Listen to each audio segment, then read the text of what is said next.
नमस्कार, राष्ट्र की बात में आपका स्वागत है। आपके साथ मैं हूं मानक गुप्ता। राष्ट्र की बात में आज आपको बताऊंगा कि कैसे कोरोना की दूसरी लहर में जो राज्यों ने अपने अपने यहां लॉकडाउन लगाया हुआ है, उसकी वजह से अब भारत की अर्थव्यवस्था पर मार पड़नी शुरू हो गई है। अर्थव्यवस्था पर कोरोना की दूसरी लहर का असर अब साफ साफ दिखाई देने लगा है। यूनाइटेड नेशंस ने, यूएन ने एक रिपोर्ट जारी की है। हालांकि बहुत सारी क्रेडिट एजेंसीज ने भारत की विकास दर का जो पूर्वानुमान है उसे घटा दिया है, लेकिन सबसे पहले यूनाइटेड नेशंस की जो रिपोर्ट आई है उसके बारे में बताता हूं। यूएन की जो रिपोर्ट आई है वैश्विक अर्थव्यवस्था पर, इसमें कहा गया है कि साल 2021 के लिए भारत की जो जीडीपी का ग्रोथ है वो अब 7.5% के आसपास रहेगा। यूएन का पूर्वानुमान है, यूनाइटेड नेशंस का, संयुक्त राष्ट्र का, कि 2021 में भारत की अर्थव्यवस्था में जो विकास होगा वो 7.5% के हिसाब से होगा। इससे पहले जनवरी में जो जीडीपी का फोरकास्ट किया था, जीडीपी ग्रोथ का, यूएन ने उससे थोड़ा सा बढ़ाया है इस बार। यूएन ने पहले 7.3 कहा था और अब 7.5 कहा है, लेकिन साथ ही यह भी कह दिया है इस हाईली फ्रेजाइल यानी बहुत ही नाजुक स्थिति में है भारत की अर्थव्यवस्था। और यह भी कह दिया है 2022 में इंडिया की जीडीपी ग्रोथ 10.1% रह सकती है। 2021 में 7.5 ये है जीडीपी ग्रोथ का पूर्वानुमान, जीडीपी ग्रोथ का यूनाइटेड नेशंस की तरफ से। इससे पहले मूडीज, फिच और क्रिसिल ने जो अपना पूर्वानुमान था वो भी घटा दिया था। क्रिसिल ने भारत की आर्थिक विकास दर 11% रहने की बात कही थी। सोमवार को जो उसकी रिपोर्ट आई है उसके मुताबिक यह ग्रोथ रेट इस साल 8.2% रहेगी। मूडीज ने एक विस्तृत रिपोर्ट जारी की है जिसमें कहा है भारत की विकास दर अब 9.2% पर ही सिमट जाएगी इस साल, जबकि पहले कहा था 13.7%। मूडीज ने यह भी कहा है कि राजकोषीय घाटा 11% रह सकता है, पहले इसका अनुमान 10.8% था। इन एजेंसियों का मानना है कि कोरोना की दूसरी लहर में लॉकडाउन नहीं लगने से, यानी नेशन वाइड लॉकडाउन नहीं लगने से उतना नुकसान नहीं हुआ जितना 2020 में पिछले साल हुआ था। लेकिन अब जब सारे राज्यों ने अपने अपने यहां लोकल लॉकडाउन लगा दिए हैं, तब भी अर्थव्यवस्था पर इकोनॉमिक एक्टिविटी घटने से असर साफ साफ दिखाई देने लगा है। इन एजेंसियों का मानना यह भी है वैक्सीनेशन की रफ्तार जितनी धीमी रहेगी, अर्थव्यवस्था पर मार उतनी ही ज्यादा पड़ेगी। सरकारें कोरोना को अपने यहां काबू करने में जितना समय लेंगी, अर्थव्यवस्था पर मार उतनी ही ज्यादा पड़ेगी। इस बीच वैक्सीन पर देश में सियासत एक बार फिर तेज हो गई है। आपको पता ही है, विपक्षी दल लगातार आरोप लगा रहे थे कि ऐसे में जब देश में वैक्सीन नहीं है तो फिर सरकार इसे एक्सपोर्ट क्यों कर रही थी। अब बीजेपी की तरफ से संबित पात्रा सामने आए और उन्होंने आज विस्तार से बताया कि आखिर सरकार वैक्सीन का एक्सपोर्ट क्यों कर रही थी। जरा सुनिए क्या बोले संबित पात्रा, उसके बाद सुनिए दिल्ली के उप मुख्यमंत्री मनीष सिसोदिया ने भी आज क्या कहा, सुनिए। जो कॉमर्शियल लायबिलिटी है उसमें गवर्नमेंट प्रोक्योर करके विदेश नहीं भेजती है, उसमें बुकिंग एडवांस में होती है, एडवांस पेमेंट कंपनीज को हुई है तो कंपनीज ने भेजी है। मैं सिर्फ इतना गुहार करूंगा अरविंद जी, मनीष जी, वोट की राजनीति बाद में होती रहेगी, कौन जीतेगा कौन हारेगा ये जनता तय करेगी। केंद्र सरकार ही तय कर रही है कि कहां कितनी वैक्सीन जाएगी, कितनी वैक्सीन देश के लोगों को लगेगी, कितनी वैक्सीन केंद्र सरकार एक्सपोर्ट करेगी, देश विदेशों में बेचेगी, ये केंद्र सरकार तय कर रही है। जब केंद्र सरकार तय कर रही है तो फिर ये जिम्मेदारी लेनी चाहिए केंद्र सरकार को कि अगर वैक्सीन 6.5 करोड़ वैक्सीन एक्सपोर्ट नहीं की गई होती तो दिल्ली और मुंबई के एक एक आदमी को 2-2 बार डबल डोज लग चुकी होती अब तक वैक्सीन की। यह जिम्मेदारी भी केंद्र सरकार को लेनी चाहिए। तो एक तरफ आप देख रहे हैं वैक्सीन पर सियासत जारी है, इधर जो 24 घंटे के आंकड़े आज आए हैं कोरोना मरीजों के, उनमें थोड़ी सी राहत है, क्योंकि लगातार दूसरे दिन एक्टिव मरीजों की संख्या में कमी आई है। पिछले 24 घंटे में 3,48,000 नए मरीज सामने आए हैं। 4 लाख से काफी कम होकर अब 3.5 लाख के आसपास ये 24 घंटे का आंकड़ा आ गया है। अच्छी खबर है, 3,55,000 से ज्यादा लोग रिकवर भी हुए, यानी रिकवरी रेट नए मरीजों से थोड़ा सा ज्यादा है। लेकिन सबसे ज्यादा चिंता की बात जाहिर है ये नए मरीज और मौतें जो हो रही हैं वो तो है ही, लेकिन अब इकोनॉमी को लेकर भी नई चिंता होने लगी है राष्ट्र की बात में। इसीलिए आज का सवाल बड़ा सीधा है, दूसरी लहर की देश की अर्थव्यवस्था पर कितनी मार पड़ने जा रही। जाहिर है अर्थव्यवस्था पर पिछले साल जो मार पड़ी थी लॉकडाउन के बाद, उसका असर हम आज तक देख रहे हैं, आज तक भुगत रहे हैं। अब जो मार पड़नी शुरू हुई है वो कितनी गंभीर है, और दूसरा, यूनाइटेड नेशंस ने क्यों कहा नाजुक दौर में है भारतीय अर्थव्यवस्था। इसी पर होगी आज राष्ट्र की बात में बहस। मेरे साथ बीजेपी से तुहिन सिन्हा आ गए हैं, कांग्रेस से सुप्रिया श्रीनेत हैं, मेरे साथ विजय सरदाना हैं और शरद कोहली, दोनों इकोनॉमिस्ट हैं और भारतीय अर्थव्यवस्था को अच्छी तरह से समझते हैं। आप सभी का स्वागत। तुहिन सिन्हा, मैं आपसे शुरू कर रहा हूं। सारी क्रेडिट एजेंसीज भारत की जीडीपी ग्रोथ का एस्टीमेट घटा रही हैं। क्या यह चिंता की बात है और क्या यह कैच 22 है? क्योंकि एक तरफ हम नेशनल लॉकडाउन लगाने से इसीलिए बच रहे हैं ताकि अर्थव्यवस्था पर कोई बड़ी मार ना पड़े, लेकिन दूसरी तरफ लॉकडाउन नहीं लगाने से हम देख रहे हैं 3.5 लाख मरीज आज भी आ रहे हैं, 4 लाख मरीज आज भी 4,000 के करीब मरीज आज भी जान गंवा रहे हैं।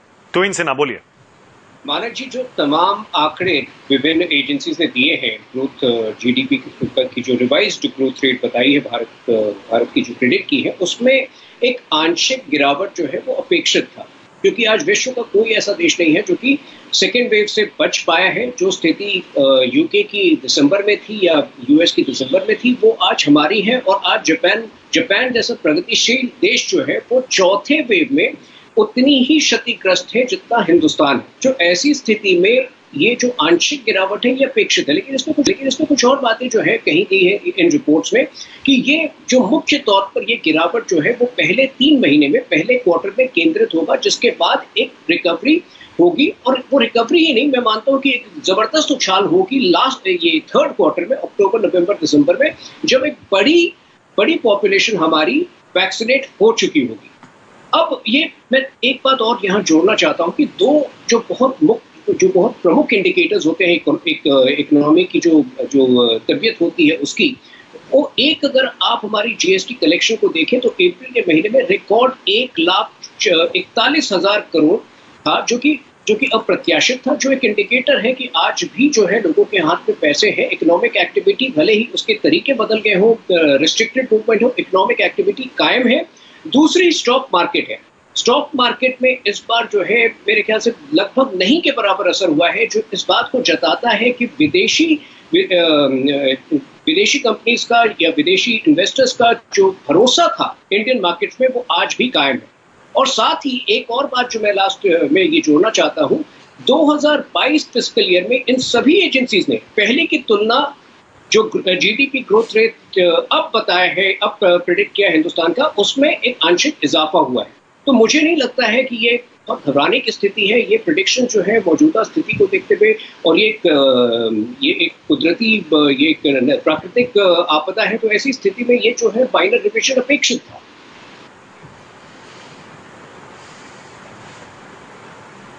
तुहिन सिन्हा, ओके, एक सेकंड। सबसे पहले तो तुहिन सिन्हा, मैं आपसे यहां असहमत हूं और मेरे पैनल में जितने लोग हैं शायद वो सब असहमत होंगे। शेयर बाजार को इकोनॉमी से बिल्कुल मत जोड़िए। याद है ना पिछले साल आपको स्ट्रिक्ट लॉकडाउन हुआ था, पूरा देश बंद, कहां -20-25 जा रहे थे, उसके बाद भी शेयर बाजार कहां जा रहा था, याद है ना आपको? तो शेयर बाजार को इकोनॉमी से बिल्कुल मत जोड़िए। जमीनी स्थिति से शेयर बाजार का कोई लेना देना नहीं है, माफ करिएगा। दूसरी बात, अप्रैल के जो फिगर्स आए हैं अनएम्प्लॉयमेंट के, बेरोजगारी के और नॉन इसेंशियल गुड्स की डिमांड के, वो आपने देखे? असर दिखना शुरू हो गया है इकोनॉमी पर, अर्थव्यवस्था पर, और आप कह रहे हैं कोई बड़ी बात नहीं है।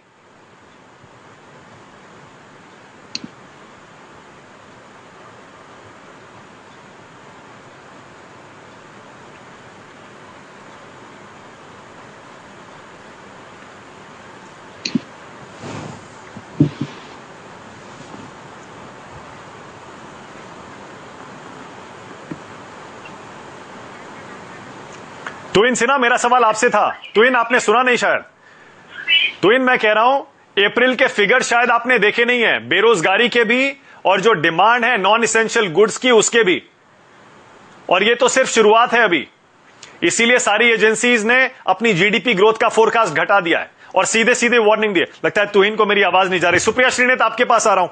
सुप्रिया, तुहिन कह रहे हैं कोई चिंता की बात नहीं है, आप तो खुद एक बिजनेस जर्नलिस्ट भी रही हैं। सुप्रिया, आपके हिसाब से कितनी बड़ी खतरे की घंटी है इकोनॉमी के लिए? मैं सबसे पहले तो ये जो तिलिस्म हो रहा है कि सेंसेक्स जो सूचक है इकोनॉमी का, वो इससे मूर्खतापूर्ण कोई और बात हो ही नहीं सकती है। और इसलिए नहीं क्योंकि सेंसेक्स अलग दिशा में जा रहा है, देश दूसरी दिशा में जा रहा है, परंतु इसलिए कि हमारी 135 करोड़ की आबादी का 4% से कम 3.7% लोग ही इक्विटीज मतलब सेंसेक्स में इन्वेस्ट करते हैं। तो जो लोग सेंसेक्स को लेकर यहाँ पर बैठकर आंक रहे हैं इकोनॉमी के बारे में, शायद उनको इकोनॉमी के बारे में जरा सी भी या ना तो खबर है ना पता है। पहली बात, आपने नॉन एसेंशियल्स की बात करी, मुझे अपना मानना है कि आप कार वगैरह की बात कर रहे हैं जिनकी सेल्स बिल्कुल थम गई हैं। दिक्कत तलब बात अब यह है कि कोरोना अब गांव देहातों में पहुंच गया है और अब जो चीजें थम रही हैं वो एफएमसीजी सेल्स है। वो सबसे बड़ा सूचक होती है कंजम्पशन का। हमारा कंजम्पशन ऑलरेडी जो 60% जीडीपी का हिस्सा था वो ऑलरेडी डाउन है और उसके बावजूद अब जो कंजम्पशन पे मार आने वाली है, हर एफएमसीजी कंपनी उसी को लेकर चिंता में है जो रूरल एरिया से मार आने वाली, क्योंकि वहां पर कंजम्पशन हिट हो गया है। मैं एक बात बहुत तमीज से और बड़े आदर से कहना चाहती हूं कि 86 लाख नौकरियां फरवरी से अप्रैल के बीच में नष्ट हो गई। अप्रैल भर में 34 लाख नौकरियां नष्ट हुई, तो फिर से 8% रेट हमारा अनएम्प्लॉयमेंट का आ गया है। आप नेशनल लॉकडाउन को भले डिबेट करिए, आप स्टेट लॉकडाउन को भले डिबेट करिए, सच ये है कि इससे पहले फाइनेंशियल ट्रांसफर की जरूरत, कैश ट्रांसफर जिसकी बात हमने पहले भी करी थी as a political party and I say it as an economic expert, जितनी जरूरत आज थी इससे पहले कभी नहीं थी। अगर आप लॉकडाउन नहीं लगाते हैं तो अर्थव्यवस्था पूरी तरह से चौपट हो जाएगी और अगर आप लॉकडाउन लगाते हैं तो आपको फाइनेंशियल हेल्प करनी पड़ेगी। मुझे लगता है मेरा फोन कट गया, अगर आपको मेरी आवाज आ रही हो तो मैं सिर्फ इतना कहना चाहती हूँ, सही सूचकों से बात करिए। सेंसेक्स सही नहीं, आ रही है आपकी आवाज, सुप्रिया बोलिए। इकोनॉमी का 4% से कम लोग सेंसेक्स में इन्वेस्ट करते हैं, तो सेंसेक्स के बारे में कोट करना ऐसा लगता है कि आपको खबर ही नहीं है हिंदुस्तान में हो क्या रहा है।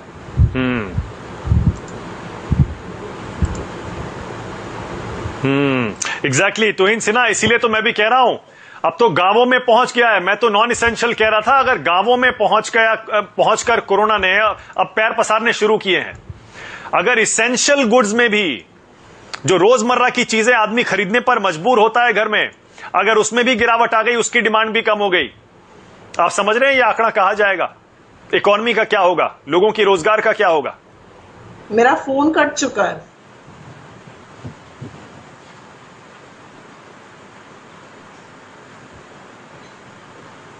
जो एक बहुत बड़ा अभियान उत्तर प्रदेश में गांवों में शुरू हुआ है, जहां घर घर जाकर मॉनिटर किया जा रहा है गांव में इसके फैलाव को, वही जो है देश के हर गांव में इसको रेप्लिकेट करने की आवश्यकता होगी। तो जो आज गांव में पहुंच गया, और ये ऐसा नहीं है, आप पूरे विश्व में अगर घूमकर देखें तो ऐसा नहीं है कि भारत की तरफ ये केवल भारत में हुआ है।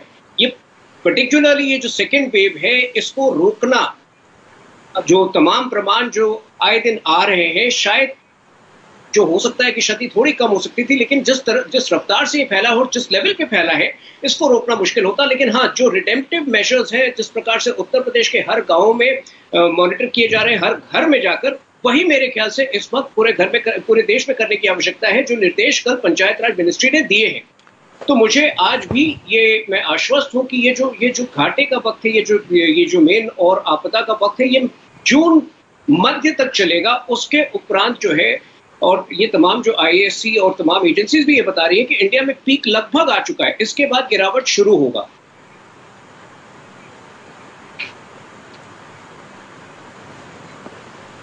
ओके, मुकेश मोहन गुप्ता भी मेरे साथ हैं, विजय सरदाना और शरद कोहली से पहले मुकेश जी आपके पास आ रहा हूं, क्योंकि मुकेश मोहन गुप्ता प्रेसिडेंट हैं chamber of Indian MSME. Mukesh ji जरा बताएंगे मुझे, क्या एमएसएमई पर, छोटे मझोले उद्योगों पर, छोटे दुकानदारों पर, क्या कोरोना और उसके बाद जो लॉकडाउन कई राज्यों ने लगाया है, उसका असर दिखना शुरू हो गया है क्या?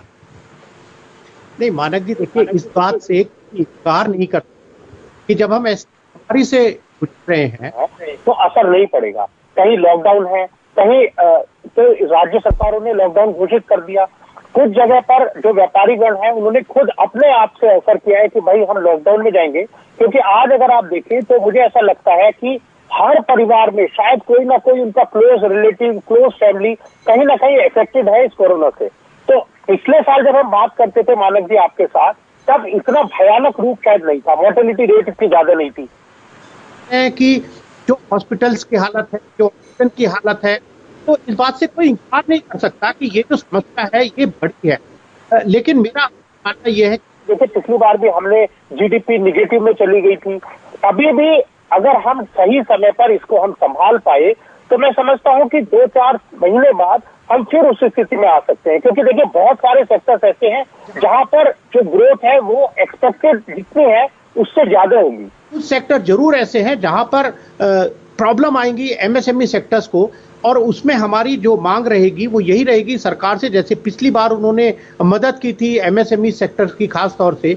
इस साल भी रिजर्व बैंक ऑफ इंडिया ने कुछ अनाउंस किया है 5 मई को, जो रीस्ट्रक्चरिंग के बारे में बात की है, लेकिन उसमें शायद अभी काफी कुछ और भी होने की जरूरत है। तो ये तो मैं इनकार नहीं कर सकता कि एमएसएमईज में प्रॉब्लम आएगी, जो रोजगार है उनमें प्रॉब्लम आएगी, but still I will say कि we should be positive, not for corona, but हमारी जो मनोस्थिति है उसमें हमें पॉजिटिव अप्रोच रखकर आगे बढ़ना चाहिए। और मैं समझता हूं सरकार की और हम सब की इकट्ठी अगर टीम वर्क से हम काम करेंगे तो शायद हम जो हमारी जीडीपी पहले भी माइनस में चली गई थी, लेकिन फिर हम आगे बढ़े। आगे भी आने वाले समय में मैं समझता हूं कि जो इकोनॉमी है उसको तो हम फिर भी जरूर संभाल लेंगे।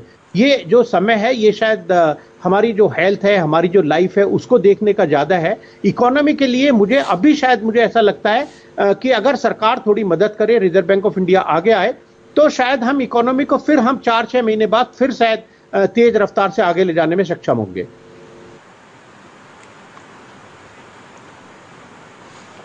ओके, तो मुकेश मोहन गुप्ता कह रहे हैं कि अगर इकोनॉमी थोड़ी बहुत अभी कर रही है तो ये इसमें ज्यादा फिक्र करने वाली बात नहीं है, क्योंकि इस समय जो हमारी प्राथमिकता होनी चाहिए वो लोगों की जान बचाना होनी चाहिए, और उसके लिए अगर लॉकडाउन लगाना भी पड़े तो फिर सही कदम है, जैसा राज्य सरकारों ने किया भी है।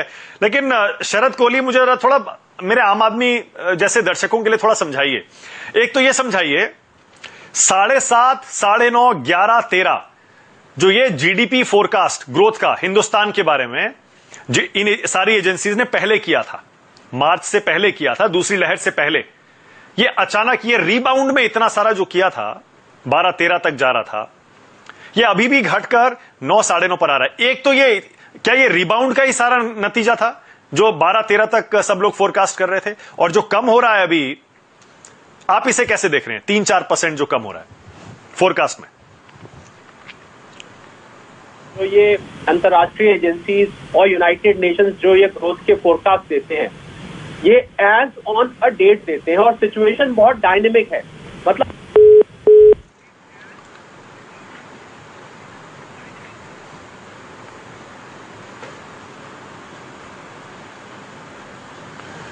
शरद कोहली, शायद आपका फोन कट गया, मुझे आपकी आवाज नहीं मिल रही है। विजय सरदाना, आपसे भी मेरा यही सवाल है। पहले तो 2, 2.5, 3 महीने बाद जब देश खुला, उसके बाद रीबाउंड का सारा नतीजा आप देखते हैं, जो कि हमारी जीडीपी फोरकास्ट 21-22 के लिए 11, 12, 13 तक थी, और अब जो कम हो रही है 3-4%, उसको आप कैसे देख रहे हैं? विजय सरदाना। जो ग्रोथ रेट है इसका बेसिक चीज हमें समझना पड़ेगा, ये कंपैरिजन है पिछले साल के डेटा पे। आपका एक हिस्टोरिकल डेटा है और एक करंट डेटा है। पिछले साल पूरी तरह से लॉकडाउन था, इकोनॉमिक एक्टिविटीज कम थी। इस बार पूरी तरह से लॉकडाउन नहीं है, इकोनॉमिक एक्टिविटीज ज्यादा है, इसलिए आपको पॉजिटिव ग्रोथ दिख रहा है।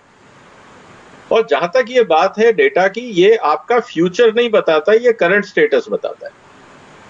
और जहां तक हिंदुस्तान की इकोनॉमी की बात है, आप एक बात को मान के रखिए कि 138 करोड़ का देश, चाहे कोविड हो या ना हो, खाना तो खाएगा, अपना डे टू डे काम तो करेगा, नहाएंगे भी, दांत भी साफ करेंगे, बाकी काम भी करेंगे।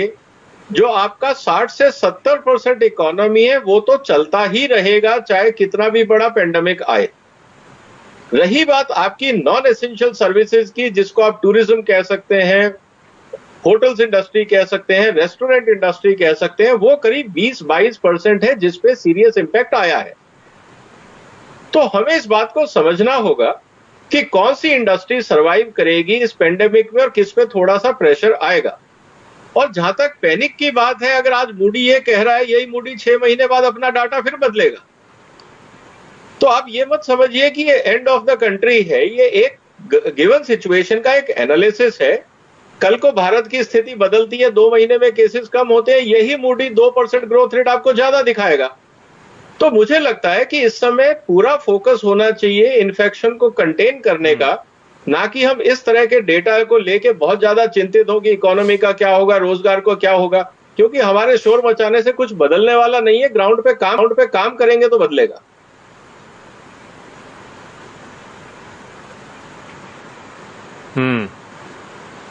नहीं, लेकिन विजय जी, जैसा सुप्रिया ने कहा अभी, ये तो सच है ना कि नौकरियां जाना शुरू हो गई हैं, अनएम्प्लॉयमेंट रेट बढ़ गया है, और जो ये डिमांड घट रही है, इससे खतरे की घंटी तो बजनी ही चाहिए ना। देखिए, आप मानिक जी इस बात को समझिए ना, या तो सुप्रिया जी ये कहे कि देश में पैनिक नहीं है या इसमें क्राइसिस नहीं है। एक तरफ हम कह रहे हैं देश में पेंडेमिक है, फिर कह रहे हैं कि थोड़ा इकोनॉमी स्लो डाउन है, फिर हम उम्मीद करते हैं कि नौकरियां भी ना हटे, तनख्वाहें भी ना कटे। मतलब हम कहना क्या चाह रहे हैं? आपके सामने अगर एक स्थिति है, उसका असर तो इकोनॉमी पे आएगा ना। आप दोनों बातें एक साथ कैसे कर सकते हैं? तो ये हमें समझना पड़ेगा। इशू ये है कि समस्या का समाधान क्या हो, फोकस उस पे होना चाहिए, ना कि आप सरकार को ये कहो नौकरियां जारी हैं। आप ये देखिए कि दवाइयों का इंतजाम कैसे हो, बेड का इंतजाम कैसे हो, लोग कालाबाजारी ना करें, मिलावट ना करें। पॉलिटिकल पार्टी इस चीज पे दिमाग लगाए ना, आप उसको जल्दी एड्रेस करोगे तो इकोनॉमी तेजी से रिवाइव होगी। उस पे तो आप लोग हेल्प नहीं कर रहे, आप टांग खींच के हेल्प कर रहे हो, तो इकोनॉमी रिवाइवल में तो टाइम ज्यादा लगेगा ना। तो आपका कंट्रीब्यूशन क्या है? इकोनॉमी को फास्टर रिवाइवल करना या सुप्रिया, इकोनॉमी को डिरेक्ट करना, ये सोचने की बात। तो ये मूर्खता की बात होगी, क्योंकि अगर विपक्ष पूछ रहा था हम इकोनॉमी को डीरेल कर रहे हैं, ये कौन सा कुतर्क है, मैं नहीं जानती। मैं एक आंकड़ा आपके सामने रखना चाहती हूँ। 18 से 60 वर्ष की उम्र में हमें करीब 62 करोड़ डोज चाहिए, एक डोज, और उसको अगर आप डबल कर दीजिए तो 124 करोड़ डोज चाहिए। अगर आपको 100% लोगों को करना, चलिए हम कहते हैं 80-90% को भी आपको करना है, तो पहली डोज आपको 62 करोड़ को देनी है और उसकी डबल डोज आपको 124 करोड़ को देनी है। हमारे यहाँ वैक्सीनेशन जो है वो पिछले 1 महीने में 90% गिर चुका है, 90% गिर चुका है। कल का जो आंकड़ा है, और ये लेटेस्ट आंकड़ा होता है, हमारे देश में 13 करोड़ 66 लाख लोगों को पहली डोज और सिर्फ 3 करोड़ 86 लाख लोगों को दूसरी डोज लगी है। जो 18 से 60 वर्ष की उम्र का 44 वर्ष की उम्र का डेटा है, उसमें सिर्फ और सिर्फ 30 लाख लोगों को लगी है। ये मैक्सिमम एम्प्लॉयमेंट जनरेटर्स, ये मैक्सिमम जॉब सीकर्स, ये मैक्सिमम ब्रेड विनर्स होते हैं इस एज ग्रुप में, 45 तक की एज ग्रुप में, और 60 के ऊपर थोड़े और ज्यादा। इन लोगों में सिर्फ 30 लाख लोगों को लगी है। तो जो हमारी वर्किंग पॉपुलेशन है, हमने तो उसको भी प्रोटेक्ट भी नहीं किया है, अब तो अभी तक उसको रिंग फेंस भी नहीं किया है। और अगर आपने कहा था राहत की बात है कि आंकड़े थोड़े कम हुए हैं संक्रमण के, हाँ ये राहत की बात है, लेकिन ये भी बहुत चिंता की बात है कि 4200 मौतें हुई हैं।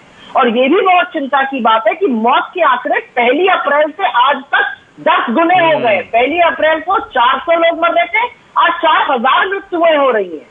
तो आप ये देखिए कि अभी जो मरने वालों की खबरें आ रही है, उसमें सिर्फ कोमॉर्बिडिटीज और वृद्ध लोगों की नहीं आ रही है, यंग लोगों की, वर्किंग लोगों की खबरें आ रही हैं। और ये बहुत भयावह स्थिति है, बिकॉज ये हमारी वर्किंग पॉपुलेशन है। अगर हमारी वर्किंग पॉपुलेशन को हम रिंग फेंस नहीं करेंगे, प्रोटेक्ट नहीं करेंगे, तो इकोनॉमी का भट्टा बैठेगा।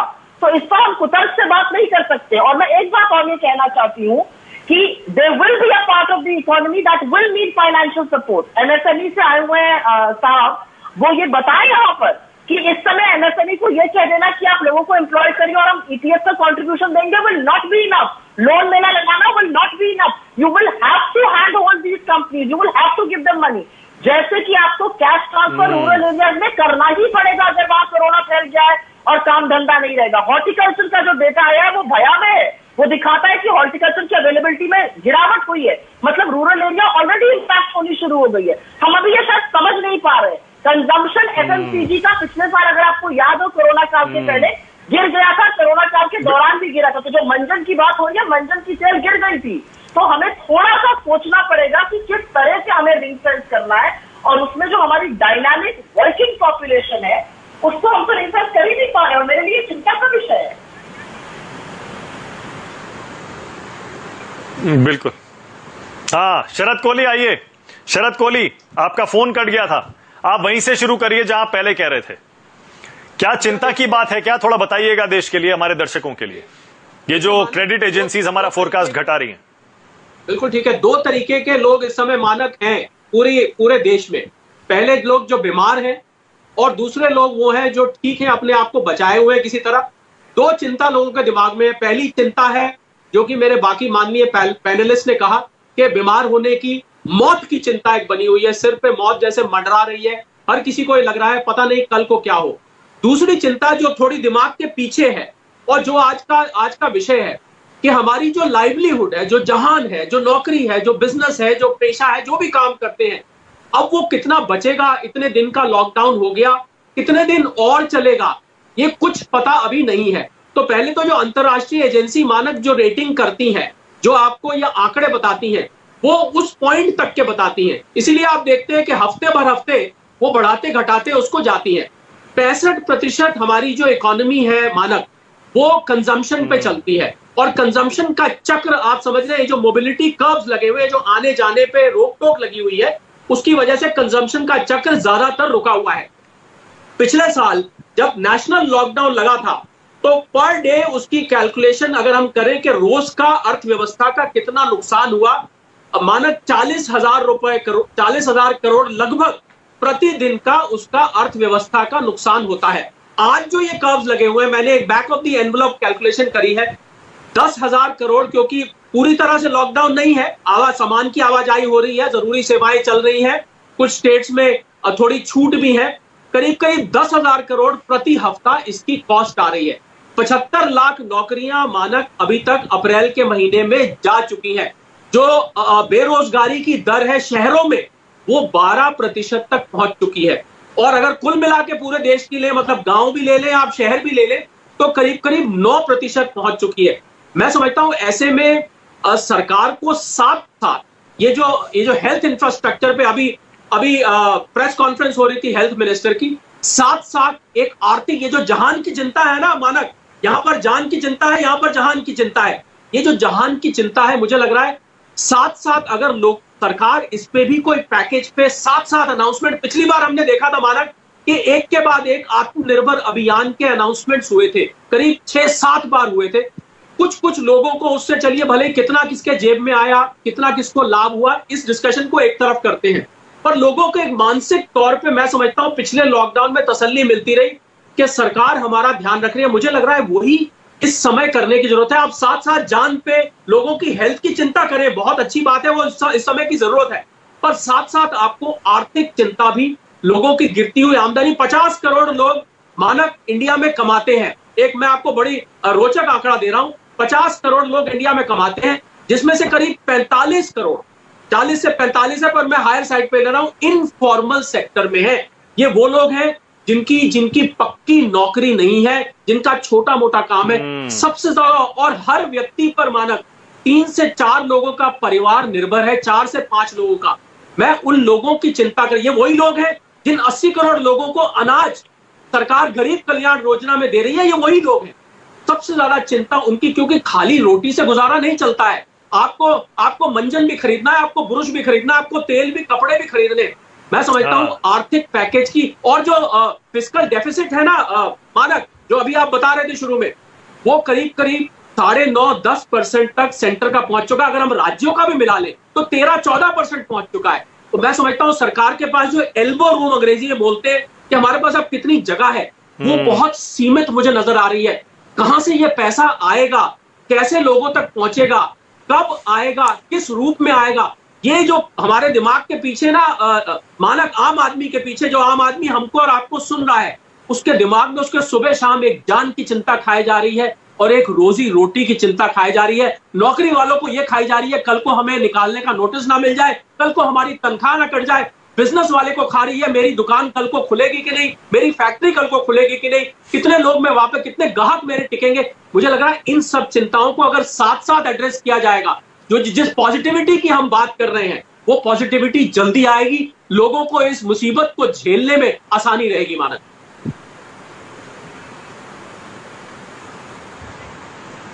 हाँ, लेकिन अप्रैल टू जून रहेगा इसका सबसे ज्यादा प्रभाव।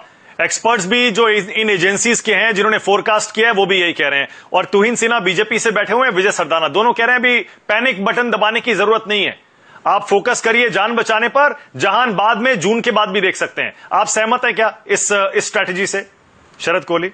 अभी मैंने जितनी बातें बोली, मेरा कहीं भी मंशा पैनिक करने की नहीं थी। मैं पैनिक नहीं कर रहा हूं, मैं सिर्फ ये कह रहा हूं कि साथ साथ जहां आप मेडिकली काम कर रहे हैं, जहां आप लोगों की जान बचा रहे हैं, अस्पताल बना रहे हैं, आईसीयू बेड, ऑक्सीजन, दवाइयां, जिन भी मुसीबतों से हम, वैक्सीन जिनसे हम लड़ रहे हैं, साथ के साथ अगर इस पे आर्थिक पैकेज पे भी पैरेलली काम चलता रहे तो लोगों की जो दूसरी चिंता, बहुत सारे लोग, मानक आपको हैरानी होगी कि डर के मारे मर रहे हैं। कितने लोगों की जान डर से गई है, उनकी सांस रुक गई, ऑक्सीजन से नहीं रुकी, डर के मारे, पैनिक की वजह से रुकी। तो पैनिक फैलाने की बात नहीं है, पर लोगों के जो घर बैठे हैं ना मानक, आप इस बात से इनकार नहीं कर सकते, आम आदमी जो लॉकडाउन में घर बैठा है उसके बैक ऑफ द माइंड ये कॉन्स्टेंटली जो मैंने बातें बताई ये बनी हुई है। मैं सिर्फ इन बातों को साथ साथ एड्रेस करने की बात कर रहा हूं, क्योंकि जब तूफान आता है ना मानक, तो तूफान आता है तो उस समय क्या चीज उजड़ गई ये उस समय नहीं देखा जाता, जब तूफान गुजर जाता है उस समय क्या नुकसान हुआ, क्या खोया, ये उस समय असेसमेंट की जाती है।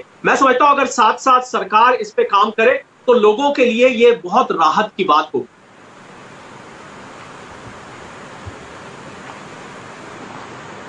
ओके, एक कमेंट करिएगा सुप्रिया, आपको लगता है कि चाहे राहत पैकेज देना हो या लॉकडाउन लगाना हो, इसकी जिम्मेदारी जो पिछली बार केंद्र सरकार ने ली थी वो इस बार राज्यों पर छोड़ दी है? आपको ऐसा लगता है क्या सुप्रिया? मेरा अपना ये मानना है कि 500 लोगों का जब इन्फेक्शन था इस देश में और 4 घंटे की नोटिस पर लॉकडाउन लगा दिया गया था बिना किसी से बातचीत किए, बिना कंसेंसस किए, एक्चुअल जरूरत आज है कि आप लोगों को, स्टेक होल्डर्स को ऑन बोर्ड लीजिए, स्टेट से बात करिए। और शायद क्योंकि सिचुएशन हमारे हाथ से निकल चुकी है, मानक जी, लॉकडाउन बिल्कुल लास्ट ऑप्शन होना चाहिए। लेकिन आज अगर नदियों में शव मिल रहे हैं, आज अगर वैक्सीनेशन में 90% की कमी हो गई है, आज अगर ऑक्सीजन के बिना लोग दम तोड़ रहे हैं और हम प्रचुर मात्रा में ऑक्सीजन नहीं प्रोवाइड कर पा रहे हैं, आज अगर दवाइयों की कमी हो गई है, तो ऐसे में सिचुएशन को हाथ से निकलना ही कहेंगे। तो ऐसे में सेंट्रल गवर्नमेंट अपना हाथ नहीं घसीट सकती है। लेकिन हाँ, मैं एक बात जरूर और बड़े दुख से कहना चाहती हूँ कि आज ये मेरे सहयोगी ने ये बात उठाई भी थी एक प्रेस कॉन्फ्रेंस के जरिए, और मैं काफी हतप्रभ हूं ये देखकर कि एम्बुलेंसेस पे, रेमडेसिविर पे, ऑक्सीजन कॉन्सेंट्रेटर्स पे, मास्क पे, पीपी किट्स पे, यहाँ तक कि सैनिटाइजर्स पे, जो एक तरह से अभी इस समय लाइफ सेविंग एसेंशियल्स हैं, इन सब पर जबरदस्त जीएसटी लिया जा रहा है। हमारा इतना कैलकुलेशन है कि अब अगर रेमडेसिविर, वैक्सीन और ऑक्सीजन कॉन्सेंट्रेटर्स से ही जीएसटी हटा दिया जाए तो 6,000 करोड़ की बचत होगी, और उससे हम कितने वेंटिलेटर, कितने ऑक्सीजन कॉन्सेंट्रेटर्स, कितना ज्यादा काम कर सकते हैं, कितने ज्यादा लोगों को वैक्सीनेट कर सकते हैं, इस सब के बारे में मुझे थोड़ा दुख होता है। कहते हैं कि सरकार में इस सब के बारे में कौन सोच रहा है? Is anybody occupied with things like these? हम लोग सिर्फ सुर्खियों की बातें कर रहे हैं, तालियों की बातें कर रहे हैं। यहाँ पर गया आज आप ही ने बताया, आपके शो में पता चला अभी थोड़ी देर पहले कि किसी ने वहां पे प्रेस कॉन्फ्रेंस करके कहा है कि ये कंपनीज ने भेजी थी वैक्सीन बाहर। मैं अगर एक मिनट को मान भी लूं कि कंपनीज ने भेजी थी, तो फिर आप क्यों तालियां अर्जित कर रहे थे? आप क्यों ट्विटर पे अनाउंस कर रहे थे हमने ये देखिए फलाना शिपमेंट भेजा, हमने ढिमकाना शिपमेंट भेजा? तो ये विरोधाभास तो नहीं चलेगा ना। इस समय बेस्ट माइंड्स की, एक्सपर्ट्स की जरूरत है। हम अभी भी जी हजूरों से बात करना चाहते हैं। आज मैं मुझे समझ में नहीं आ रहा, आज भी पीयूष गोयल की प्रेस कॉन्फ्रेंस पे और इंटरव्यू में देख के कह रहे हैं कि हमने तमाम लोगों को वैक्सीन दे दिया। आपने अच्छा काम नहीं किया, आपने अपने देश को नजरअंदाज किया। तो या तो वो झूठ बोल रहे थे या उनके प्रवक्ता जिन्होंने प्रेस कॉन्फ्रेंस करी वो झूठ बोल रहे हैं। तो बाएं हाथ को दाहिना क्या कर रहा है पता ही नहीं है। WTO में हम कहते हैं पेटेंट हटाओ वैक्सीन, सुप्रीम कोर्ट में हम कहते हैं नहीं पेटेंट नहीं हटा पाएंगे। ये कौन सी बातें हैं भाई? ये तो मतलब सरकार को पता ही नहीं है कि सरकार क्या कह रही है। देखिए मानक जी, जब पैंडेमिक का पीक होता है तो वो भयावह होता है। पिछले साल सेविंग इक्विपमेंट पर, दवाइयों पर जीएसटी क्यों वसूल रही है सरकार? और दूसरा, क्या राज्यों, विजय जी इसके बाद आ रहा हूं, एक सेकंड आ रहा हूं बस। और दूसरा तुहिन सिन्हा, साथ ही ये भी कि राज्यों पर आपने जो जिम्मेदारी छोड़ दी है लॉकडाउन लगाने की, कहीं ऐसा तो नहीं इसलिए की है ताकि आपको राहत पैकेज केंद्र को ना देना पड़े? तुहिन सिन्हा, देखिए कांग्रेस अलग अलग समय पर अलग अलग बात करती है। मैं आज भी आपको बता रहा हूं, जब नेशनल लॉकडाउन पिछले मार्च घोषित किया गया था, उससे पहले पी चिदम्बरम ने 4 वीक के लॉकडाउन की मांग की थी। ये अलग बात है कि राहुल गांधी को खुद नहीं पता होता है कि पी चिदम्बरम क्या कहते हैं, तो जब लॉकडाउन हो गया उसके बाद वो अपनी शिकायत करना शुरू की। आज नेशनल लॉकडाउन, में दोबारा कह रहा हूं, नेशनल लॉकडाउन सक्रिय नहीं हो पाता क्योंकि अलग अलग राज्य जो है अलग अलग समय पर पीक कर रही थी। आज महाराष्ट्र जो है 1 महीने पहले पीक कर चुकी थी, कर्नाटक अभी पीक कर रही है।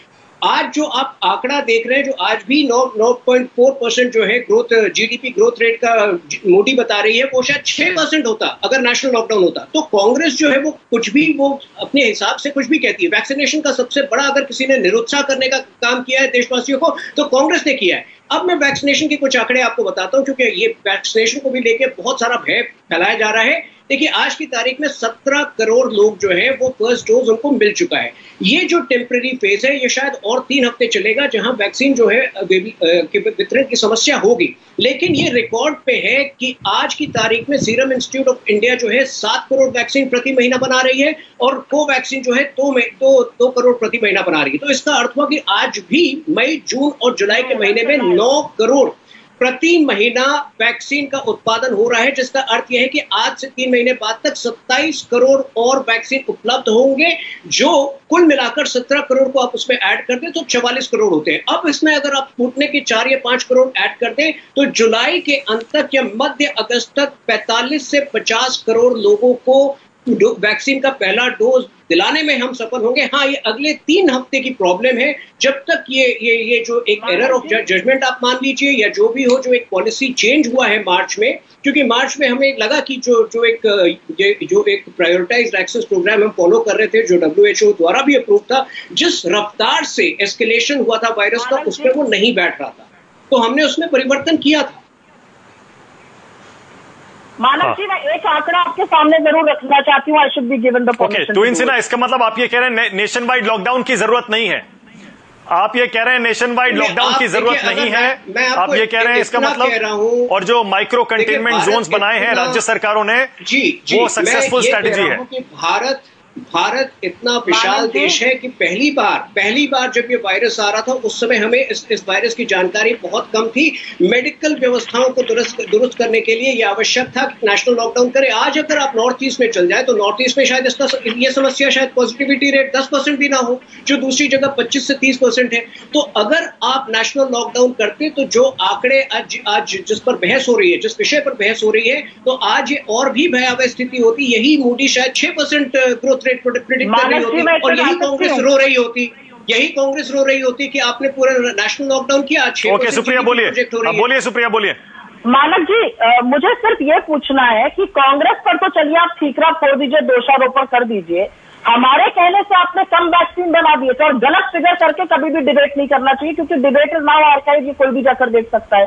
6 करोड़ ड्रग्स सीरम इंस्टीट्यूट बना रहा है, कोविशील्ड, और 60 लाख कोवैक्सीन बना रहा है भारत बायोटेक।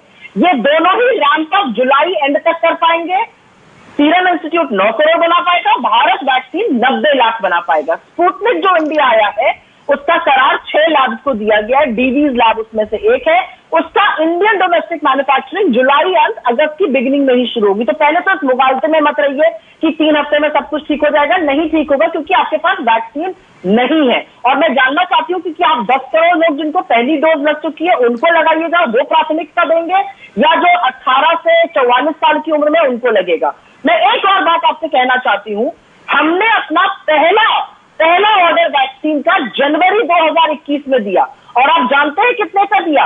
1 करोड़ 7 लाख ड्रग्स का। 1 करोड़ 7 लाख ड्रग्स का पहला ऑर्डर जनवरी 2021 में। यूके ने पहला ऑर्डर मई 2020 में 12 करोड़ का। यूएस ने पहला ऑर्डर जून 2020 में 30 करोड़ का। यूरोपियन यूनियन ने पहला ऑर्डर जून 2020 में 80 करोड़ का। जापान जैसे छोटे देश ने 22 करोड़ का पहला ऑर्डर दे दिया था पिछले साल ही। हमने इतनी देर क्यों करी? हमने इतनी निर्भरता 2 ऑपरेटर्स पर क्यों रखी? हम अभी भी WTO में पेटेंट हटाने की मांग करते हैं, यहाँ पर कहते हैं पेटेंट नहीं हटना चाहिए सुप्रीम कोर्ट में। क्या सरकार के बाएं हाथ को दाहिने हाथ का पता है? क्यों सरकार इतना विरोधाभास से काम कर रही है? मैं ये जानना चाहती हूँ। जब हम कहते हैं फॉरेन वैक्सीन लाओ तो आप कहते हैं आप फार्मा लॉबिस्ट हो, 48 घंटे में आप स्पुतनिक बोलिए, तुहिन सिन्हा जवाब दे दीजिए। पहले ऑर्डर क्यों नहीं दिए वैक्सीन के, बता दीजिए। ये भी पहले वैक्सीन दिए होते तो यूएस, यूके, यूरोप की तरह हमारे पास भी आज आधी से ज्यादा पॉपुलेशन वैक्सीनेट हो गई होती। जिसको आप कहते हैं, आप हाइंडसाइट में अगर जाएंगे तो आप उसको एक एरर ऑफ जजमेंट कह सकते हैं, क्योंकि एक तो वाकई अगर जिस देश में 10,000 से कम केसेस आ रहे थे फरवरी के पहले हफ्ते में, और जहां पे जो है अखिलेश यादव से लेकर शशि थरूर, हर व्यक्ति जो है और विपक्ष का केवल जो है मिसकंसेप्शन फैला रहा था, वहां हमें, आज मैं मान रहा हूं कि हमें इन मिसकंसेप्शंस को कन्फ्रंट करना चाहिए था। वो अब एक एरर ऑफ जजमेंट बता सकते हैं, लेकिन आज भी जो है जो फिगर्स कांग्रेस दे रही है हमेशा बहुत पेसिमिस्टिक। आप बीच में मत बोलिए मैडम, आप बीच में मत बोला करिए। लेकिन आज भी जाइडस कैडिला मैं संभवतः ये मान रहा हूं कि जून के पहले सप्ताह तक इमरजेंसी यूसेज की स्वीकृति मिलेगी। आप अपने राज्य सरकारों को बताइए कि वो ग्लोबल टेंडर्स निकाले, जिस प्रकार उत्तर प्रदेश की सरकार ने ग्लोबल टेंडर निकालकर 4 करोड़ वैक्सीन मुहैया कराने का काम कर दिया, वैसे ही आप अपने राज्य सरकारों को बताइए। आपके राज्य सरकार जो है पंजाब में आज ये प्रमाणित हो चुका है और डेटा के आधार पर ये प्रमाणित हो चुका है कि पंजाब में जो आपकी राज्य सरकार है किसान आंदोलन को प्रमोट करके उसका एक बहुत बड़ा रोल था देश में सेकेंड वेव फैलाने में। इस तरह से नहीं बच पाएगा देश बचेगा जब सरकार को एक्सपर्ट कमेटी, देश बचेगा जब आप किसान आंदोलन को बंद करेंगे। पंजाब की सरकार किसान आंदोलन को बंद करेगी। इस पर किसान आंदोलन का बहुत बड़ा हाथ रहा है डेटा में। आप डेटा के आधार पर बता रहे हो कि सेकंड वेव में किसान आंदोलन का बहुत बड़ा हाथ रहा है। आप बोल लीजिए फिर मैं बोलूंगी। तुहिन भाई, 3 लाख के ऊपर संक्रमण के मामले आ रहे थे, तब देश के गृह मंत्री और प्रधानमंत्री इलेक्शन की रैलीज कर रहे थे। किसानों ने आंदोलन इसलिए किया क्योंकि उनको आने नहीं दिया गया। वो जबरन आंदोलन पर नहीं बैठे, उनसे बात करिए, उनकी मांग मानिए, खत्म करिए आंदोलन। आप वो नहीं कर रहे, उनकी गलती से आंदोलन नहीं हुआ, आंदोलन आपकी गलती से हुआ है। आपकी सरकार ने इस पर बहुत बहस कर चुके हैं। विजय सरदाना आइए जरा, मैं आज के मुद्दे पे ला रहा हूं फिर से आपको। विजय सरदाना, विजय जी आइए, आज के मुद्दे पर आइए फिर से। क्या ये कैच 22 है क्या विजय सरदाना? क्योंकि जान भी और जहान भी दोनों एक बार में हो नहीं पा रहा है और हो भी नहीं सकता है। या तो जान बचाइए या जहान बचाइए। इसी समय इस दोधारी तलवार पर ही चल रहे हैं ना विजय सरदाना, और यही वजह है ना कि अब इकॉनमी एक बार फिर से हमारी थोड़ा सा हल्का सा गोता खाने की तरफ बढ़ती हुई दिखाई दे रही है। मानक जी, मैं पहले 2 जो गलतफहमियां फैलाई गई हैं इस डिबेट में उसको मैं एड्रेस कर देता हूं। आप जीएसटी हटा दीजिए तो सर, अगर आप जीएसटी पूरी तरह से हटा देंगे तो जो आज आपको रॉ मटेरियल पे इनपुट टैक्स लगता है, आप उसको कैसे ऑफसेट करेंगे? आप दवाइयां और ये जो इक्विपमेंट है महंगे करेंगे या सस्ते करेंगे? जो लोग 100% जीएसटी हटाने की बात कर रहे हैं, या तो वो पॉलिटिक्स कर रहे हैं या उनको इकोनॉमिक्स समझ में नहीं आती, पहली बात। दूसरा मुद्दा कि आपने 1.6 करोड़ का वैक्सीन का ऑर्डर दिया, तो सर 17 करोड़ डोज लग कैसे गए? अगर इनको ये नहीं पता है कि ऑर्डर कैसे प्लेस किए जाते हैं, आपने 1.6 का ऑर्डर प्लेस किया, आप स्टैंडिंग इंस्ट्रक्शन दे सकते हो कि जैसे ही पहला ऑर्डर कंप्लीट हो, take it as a repeat order. इसको कमर्शियल भाषा में रिवॉल्विंग ऑर्डर कहा जाता है। आपको हर बार ऑर्डर इशू करने की जरूरत नहीं होती है। जब इनको कुछ पता नहीं है, यहाँ के शोर मचा के एज ए प्रवक्ता बनने से प्रॉब्लम सॉल्व नहीं होती है। समझो कि दुनिया चलती कैसे है। 17 करोड़ डोसेज लगे हैं ना। आप चुप रहिए, आप चुप रहिए, बहुत बकवास कर रही है। चुप रहिए विजय जी, आप चुप रहिए। ना विजय जी, आप चुप रहिए। आपने बीच में नहीं बोला। मैं आप जनता को मिसलीड करना बंद करिए। ना विजय जी एक सेकंड, विजय जी एक सेकंड, ना 1 सेकंड, 1 सेकंड, ना 1 सेकंड, 1 सेकंड, 1 सेकंड, ना 1 सेकंड, 1 सेकंड, 1 सेकंड रुक जाइए। 1 सेकंड, विजय जी, अरे Vijay ji please, Vijay ji please, Vijay ji 1 second, Vijay ji, अरे विजय जी सुनिए ना एक मिनट, विजय सरदाना जी प्लीज। अरे सर, मैं आपसे ऐसी उम्मीद नहीं करता। अरे आप मुद्दे पर बोलिए ना सर। सुप्रिया का तर्क आपको काटना है, आप काटिए ना सर। पर्सनल क्यों हो रहे हैं? प्रवक्ता हैं वो कांग्रेस की और रही है बिजनेस जर्नलिस्ट। अगर उनकी बात काटनी है अपने तर्क से काटिए ना sir. No personal comments please. और दूसरा सर, आप जो वैक्सीन के ऑर्डर की बात कह रहे हैं सर, ये तो सच है ना विजय सरदाना जी? वैक्सीन की कमी हुई है, वैक्सीन की कमी हुई है। एक मिनट में इसका सच बता देती हूँ। अरे कमी है देश में, मैन्युफैक्चरिंग कैपेसिटी कितनी है और देश की आबादी कितनी है, और आज तक 70 साल में कितनी वैक्सीन की कैपेसिटी बनाई आपने? किया गया होता तो कहते आपने इस देश में मिलियन डॉक्टर्स का पर मंथ कैपेसिटी होता तब इनको हक था बोलने का। आपने आज तक कोई काम किया नहीं, वैक्सीन बनाने की कैपेसिटी बनवाई नहीं। आपने दिमाग चाहिए। 7 साल से आप क्या कर रहे थे? 70 साल से आप क्या कर रहे थे? 70 साल से आप बदतमीजी कर रहे हैं। मैं किसी की कुकर को बदतमीजी आप सुनने के लिए नहीं आई माना। मैं आपको पहले बता दूं, अगर बदतमीजी करेगा तो मैं उसको बदतमीजी से जवाब देना भी चाहता हूं। नहीं, बिल्कुल नहीं, बिल्कुल नहीं। ना, एब्सोल्युटली नॉट, एब्सोल्युटली नॉट, अभी तक एब्सोल्युटली नो, बिल्कुल absolutely there has to be a line. बिल्कुल आई एग्री सुप्रिया। ना विजय जी प्लीज, अरे सर रुकिए ना सर, एक second Vijay ji please. Vijay ji personal मत होइए ना, मैं फिर से कह रहा हूं विजय जी पर्सनल मत होइए, मुद्दे की बात करिए ना। डिसिप्लिन मैनर, अगर प्रवक्ता है तो डिसिप्लिन में रहे, सबको टोकना बंद करिए। तमीज से बात करिए तो मैं डिसिप्लिन में रहूंगी। आप मेरे ऊपर बदतमीजी से आक्षेप लगाइएगा तो तमीज से नहीं रहूंगी। आपसे बात नहीं हो रही। आपका तो प्रवक्ता की तरह क्यों बात कर रहे हैं?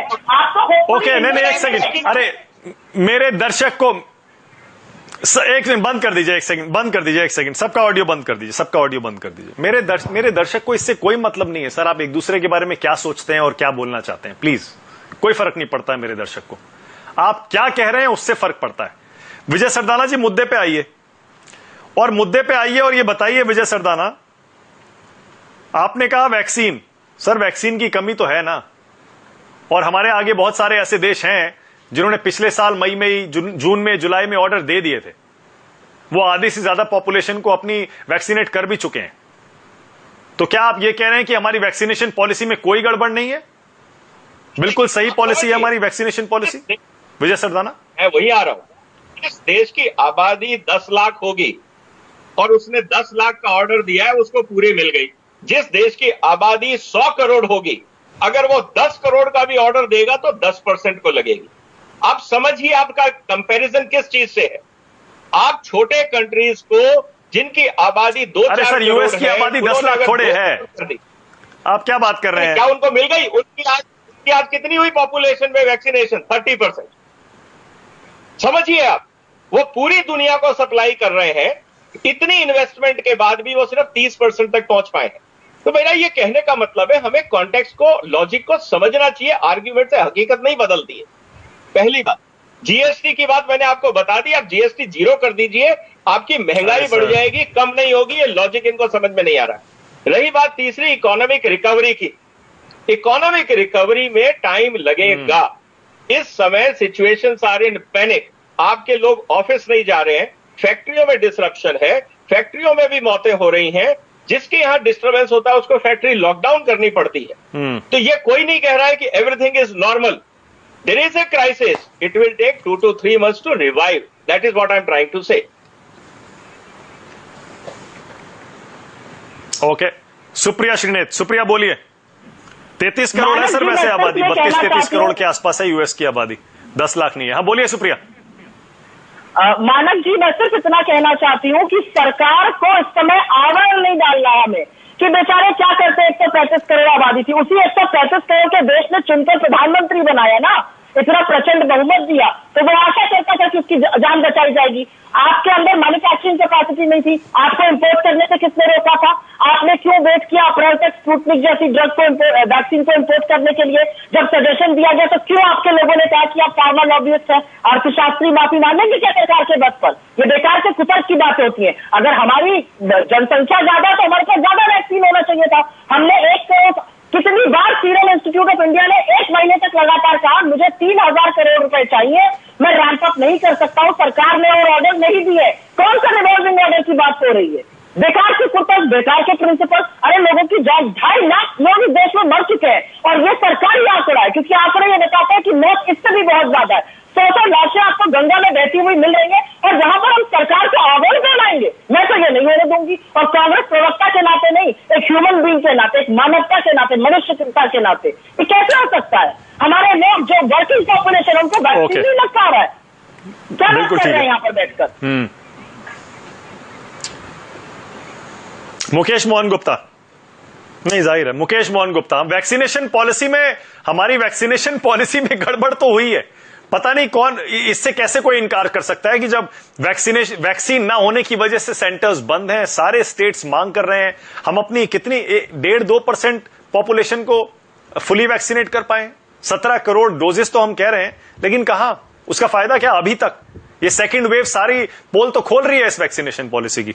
आइए मुकेश मोहन गुप्ता, क्योंकि आज इकोनॉमी की चर्चा हो रही है, मुकेश मोहन गुप्ता, क्या हमने पिछले साल के लॉकडाउन से और उसकी इकोनॉमी पर जो मार पड़ी थी उससे हमने सीख लिया है क्या कि हम कैसे दोनों चीजें बचाकर चल सकते हैं? लोकल लॉकडाउन लगाएं और अगर राहत देनी भी है तो वो राज्य सरकारें दें। इसी समय तो यही मॉडल चल रहा है, क्या ये मॉडल ठीक है क्या मुकेश मोहन गुप्ता? देखिए मानक जी, देखिए मैं बताऊं आपको, जो हमने सीख ली है पिछले साल से, वो मुझे लगता है काफी कुछ जो छोटे व्यापारी हैं, मैं उनकी बात करूंगा, उन्होंने क्या किया है कि जो छोटे व्यापारी हैं काफी कुछ वो डिजिटल मोड में आ गए हैं। यानी वो अब जो सामान है अपना वो डिजिटली पेमेंट एक्सेप्ट कर रहे हैं, वो ऑर्डर ले रहे हैं डिजिटली। तो काफी कुछ तो हमने शायद ये सीखा है कि डिजिटल मोड में आ गए। मैं आपको यहाँ एक बहुत इंपॉर्टेंट बात बताता हूँ। पिछले साल और इस साल में जो फर्क है, पिछले कोविड में और इस कोविड में, देखिए मेरी अभी बात हो रही थी एक बैंक के बहुत टॉप एग्जीक्यूटिव डायरेक्टर से।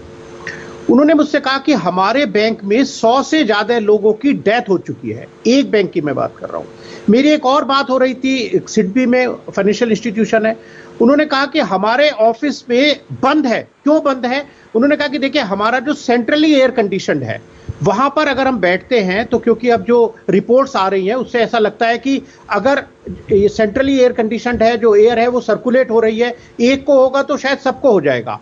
इस वजह से वहां पर ऑफिस में 5-6 लोगों से काम चल रहा है। तो ये जो इकोनॉमी की जो प्रॉब्लम है मानक जी, देखिए जो बैंक्स हैं, जो फाइनेंशियल इंस्टीट्यूशंस हैं, जो मदद करते हैं जो इकोनॉमी को आगे बढ़ाने के लिए, वहां पर पूरी तरह से काम शायद नहीं हो पा रहा। जो इंडस्ट्रीज है वहां पर पूरी तरह से काम नहीं हो पा रहा। जब लॉकडाउन लगाती है सरकार, तब हमने क्रिटिसाइज किया था कि आपने पूरे देश में लॉकडाउन लगा दिया तो पूरी इकोनॉमी का सत्यानाश कर दिया। शायद इस बार सरकार ने, सेंट्रल गवर्नमेंट ने सोचा कि भाई आप जहां जहां जैसे जैसे केसेस बढ़ते जाएं, आप अपने राज्य स्तर पे आप डिसीजन लेते जाइएगा। अब ये सही है या गलत है, देखिए ये सब हिट एंड ट्रायल एक चल रहा है, क्योंकि ये जो अभी जो पेंडेमिक है, ये पहले तो हम में से किसी ने देखा नहीं था। हमने देखा जो बहुत डेवलप्ड कंट्री है, अमेरिका है, वहां पर क्या हालत हो गई थी। तो हम ये नहीं कह सकते कि जो हमारी जो सिचुएशन है हम उसको ठीक से हैंडल कर पाए या नहीं कर पाए। हम अगर सेंट्रली अगर हम ओवरऑल एक लॉकडाउन लगा देते, हो सकता है उससे इकोनॉमी और खराब होती। अभी हमने नहीं लगाया तो हो सकता है जान ज्यादा जा रही है। मेरा ये मानना है कि ये देखिए, इससे कोई इंकार नहीं कर सकता कि इकोनॉमी की हालत खराब होगी। यस, अभी सरकार से हम उम्मीद कर सकते हैं कि पहले तो हमारी लाइफ की चिंता करें, पहले इंश्योर करें कि ओके, लेकिन ठीक है, मेरे पास टाइम खत्म हो रहा है। तो एमएसएमई सेक्टर को मदद की जरूरत है, ऐसा शरद कोहली भी कह रहे हैं, और आम आदमी, गरीब आदमी को भी मदद की जरूरत है, क्योंकि हो सकता है इस समय जो मार पड़ रही है आम आदमी के घर पर, पेट पर, उसकी जेब पर, वो किसी आंकड़ों में नजर नहीं आ रहा है। ये तो हम बड़ी बड़ी क्रेडिट एजेंसीज के ग्रोथ फोरकास्ट की बात कर रहे हैं। जमीन पर क्या हो रहा है, ये शायद अनएम्प्लॉयमेंट के फिगर से, या फिर हो सकता है कुछ आने वाले समय में हमें उसका असर दिखाई देगा। फिलहाल बहुत बहुत शुक्रिया आज राष्ट्र की बात में आने के लिए आप सबका। Mukesh Mohan Gupta, Sharad Kohli, Vijay Sardana, Supriya, thank you to इन, बहुत शुक्रिया। छोटा सा ब्रेक ले रहा हूं, खबरें जारी है।